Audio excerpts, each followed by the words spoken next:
இனிய வணக்கம். எல்லாத்துக்கும் வணக்கம். NSWE அகாடமி தங்களை அன்புடன் வரவேற்கிறது. டிஎன்பிசி குரூப் 4க்கு வந்து என்ன படிக்கணும் அப்படிங்கிறத வந்து நான் ஆல்ரெடி வீடியோ கொடுத்துட்டேன். அதை நான் கீழே ப்ளேலிஸ்ட்டில் இருக்கும், அதுவும் பார்த்துக்கோங்க. இல்லை டிஸ்கிரிப்ஷனில் இருக்கும், அதுவும் பார்த்துக்கோங்க. இது வரைக்கும் நம்ம சேனலுக்கு வந்து நீங்கள் சப்ஸ்கிரைப் பண்ணலாம். ஃபர்ஸ்ட் ஆஃப் ஆல் சப்ஸ்கிரைப் பண்ணிக்கோங்க, பக்கத்தில் இருக்கிற பெல் ஐகான் கிளிக் பண்ணிக்கோங்க.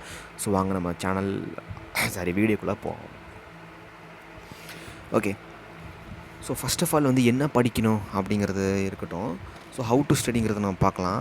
So hard work is equal to smart ஒர்க்னு கொடுத்துருக்கேன். அதாவது இந்த டிஎன்பிசி குரூப் 4னா இதுதான் ஒரு சிலபஸ்ன்னு சொல்லி அவங்களே நம்ம கொடுத்துட்றாங்க. ஓகேங்களா, கவர்மெண்ட்லேருந்து நம்ம கொடுத்துட்றாங்க, அந்த கமிஷனை நம்ம கொடுத்துருது. அப்போது நம்ம எல்லோரும் அதை படிப்பாங்க, புரியுதுங்களா? எல்லாருமே தான் படிப்பாங்க, யாரும் படிக்காதவங்கலாம் யாருமே கிடையாது. ஒரு 10,000 வேகன்சிக்கு 10 லட்சம் பேர் அப்ளை பண்ணுறாங்கன்னா அந்த 10 லட்சம் பேர் தான் வந்து படிக்கிறான். அப்போ நம்ம எப்படி பேலன்சிங் ஆகும்னா இந்த ஸ்மார்ட் ஒர்க்கு தான். எல்லாமே ஹார்ட் ஒர்க் பண்ணுவாங்க, பட் யார் ஸ்மார்ட் ஒர்க் பண்ணுறாங்களோ தே சக்சீடு. அதுதான் ஈக்குவலாக பண்ணணும். அதே மாதிரி நமக்கு வந்து ஒரு 100 கொஷின், ஒரு 200 கொஷினுங்க குரூப் 4க்கு 200 கொஷின் கேட்பாங்க. அதில் வந்து எப்படியும் ஒரு 100 கொஷின் ஈஸியாக தான் வரும். 100 கொஷின்னா கூட ஒரு 80 கொஷின்ஸ் ஈஸியாக தான் இருக்கும், கண்டிப்பாக ஈஸியாக தான் இருக்கும். அந்த 80 கொஷின் தான் நம்மளோட தலைவிதியை வந்து தீர்மானிக்கும். அப்படிங்கிறப்போ அந்த ஈஸியான கொஷின்ஸை நம்ம விட்டுறக்கூடாது. இதுதான் ட்ரிக்கே இதுதான். நம்ம தெரியாததெல்லாம் கரெக்டாக எழுதுவோம், ஆனால் தெரிஞ்சதை விட்டுட்டு வந்துடும். அதை பார்த்துக்கணும். அதுக்கு அடுத்தது ஷேடிங் மிஸ்டேக்குங்கிறது பார்த்தீங்கன்னா, இப்போ ஃபஸ்ட்டு நம்பர் ஒன்று கொடுத்துருக்காங்க பார்த்தீங்களா, ஒரே கொஸ்டின். அதாவது ஓஎம்ஆரில் பார்த்தீங்கன்னா ஃபஸ்ட்டு கொஸ்டினுக்கு ஒரு 4 ஆப்ஷன் கொடுத்துருப்பாங்க, ஏபிசிடி. எது கரெக்டாக அதை ஷேடு பண்ணணும். என்ன பண்ணியிருப்போம், அவசரத்துலேயும் இல்லை வந்து ஏதோ ஒரு நினைப்புலையும் ஒரே இதில் 2 ஷேடிங் பண்ணியிருப்போம். அப்படிலாம் பண்ணால் அவ்வளோதான். இப்போ அதுவும் இல்லாமல் ஓஎம்ஆரில் ரூல்ஸ்லாம் நிறைய மாற்றிட்டாங்க. அதில் நீங்கள் நம்பர் கவுண்ட்ஸ் தப்பு போட்டிங்கன்னா 5 மார்க் ரெடியூஸ் ஆயிரும். தெரியுமில்ல, வாழ்க்கையே போயிடும்.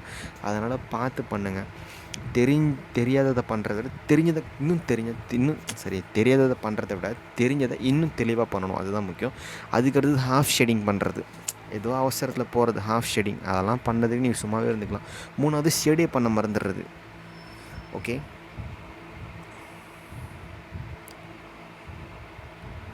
அன்வான்டான புக்கு மார்க்கெட்டில் அது விற்கிறான், இது விற்கிறான், இந்த கம்பெனி அந்த கம்பெனின்னு வாங்குறது ஃபஸ்ட்டு அவாய்ட் பண்ணுங்கள். அப்படி வாங்கினாலும் ஒரே கம்பெனியோட ஒரே பிராண்டை மெயின்டைன் பண்ணுங்கள்.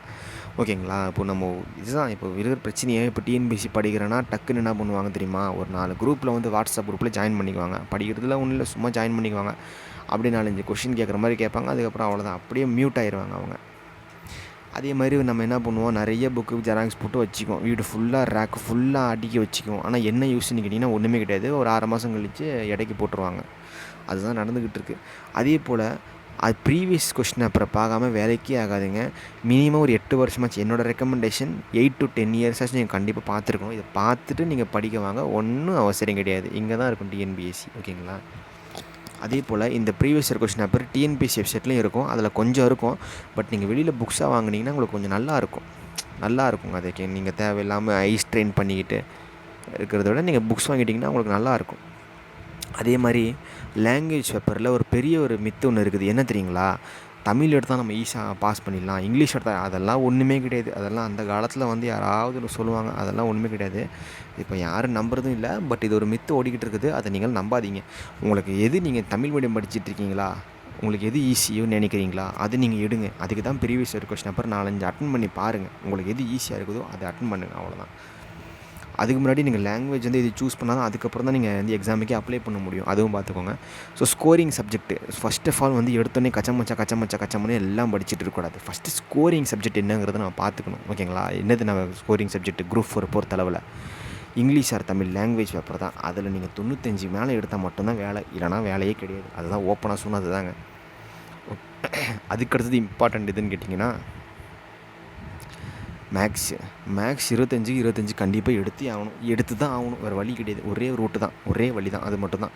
அதுக்கடுத்து ஹிஸ்ட்ரின்னு எடுத்துக்கிட்டிங்கன்னா freedom struggle plus art and culture. ஓகேங்களா? ஃப்ரீடம் ஸ்ட்ரகிள்னு ஆர்ட் அண்ட் கல்ச்சர் அது பார்க்கணும். அதை நான் வர வீடியோக்கெல்லாம் உங்களுக்கு எல்லாமே தெளிவாக நான் கொடுக்குறேன், ஓகேங்களா. ஜஸ்ட்டு ஒரு இன்ட்ரோ வீடியோ தானே இது. அதுக்கடுத்து பாலிட்டி பார்த்திங்கன்னா ஒரு 10 கொஷின் கேட்பாங்க. அது ஒன்றும் பிரச்சனை இல்லை, 10th நீங்கள் கவர் பண்ணாலே சரி 70% அடிச்சிடலாம். அதுக்கப்புறம் எக்கனாமி பார்த்திங்கன்னா 6 கொஷின் தான், ரொம்ப ஈஸியாக இருக்கும், பார்த்துக்கலாம். கடைசியாக தான் சயின்ஸ் படிக்கணும். ஏன்னா சயின்ஸ் ஒரு வேஸ்ட்டு சிலபஸ் இல்லை, வாஸ்ட்டு சிலபஸ், பெரிய சிலபஸ்ன்னு சொல்லேன்.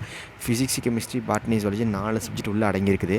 அதில் வந்து இப்போது செக் பண்ணக்குள்ளே கெமிஸ்ட்ரி அண்ட் ஜுவாலஜி தான் வந்து ஹையஸ்ட்டு வெயிட்டேஜ், ஓகேங்களா. கெமிஸ்ட்ரிலேயும் ஜுவாலஜியில் தான் வந்து highest weightage.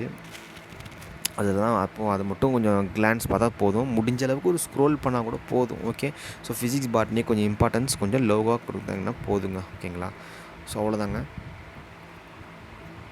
So okay, so thank you. So நன்றி, வணக்கம்.